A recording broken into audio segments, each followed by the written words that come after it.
era of India's training or development movement, the accidental beginning.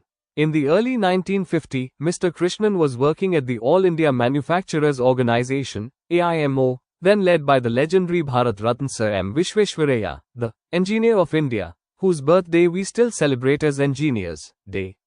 By 1960, through his diligence, creativity, and vision, Mr. Krishnan was appointed Executive Secretary of IAS, the Society's highest executive position, reporting directly to its management committee.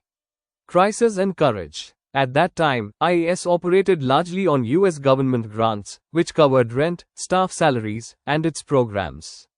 Membership fees were minimal and unsustainable.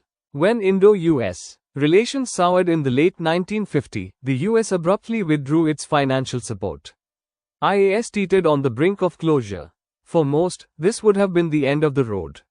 For Mr. Krishnan, it became the starting point of a revolution. Building a new model, Mr. Krishnan realized IAS had to reinvent itself, from a grant-dependent cultural outpost into a self-sustaining institution of learning, development, and culture. He pioneered a revenue-generating model centered around public programs, lectures, courses, and workshops, hosted in IAS's auditorium and soon-to-be-built classrooms. What unfolded was transformative, and decades ahead of its time. He started India's first public speaking school, skill or hobby development programs, entrepreneurial training, corporate or professional development, inclusive platforms of knowledge. Landmark, a chronicle of progress. To extend IAS's reach beyond classrooms, Krishnan launched and edited the monthly magazine Landmark. Strengthening enterprises, building global bridges beyond cultural and educational innovation, Krishnan was an architect of India's organizational development movement. Strengthened Indian enterprises, masterminded international learning forums, excellence for corporate leadership. Through these initiatives, he positioned India not as a passive recipient of knowledge but as an active participant in global knowledge exchange.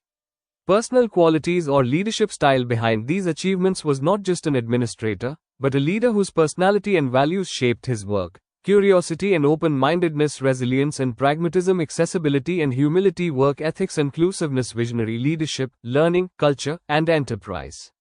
Recognition and legacy. The press aptly called him the Indo-American man. His work saved IAS from collapse and transformed it into one of India's most vibrant centers of learning, culture, and professional development. A legacy worth remembering. Mr. Krishnan's life is not just about one institution. It is about the spirit of innovation, resilience, and foresight in post-independence India. Mr. Krishnan's pioneering journey deserves to be remembered, not as a footnote, but as a landmark in India's quest for progress.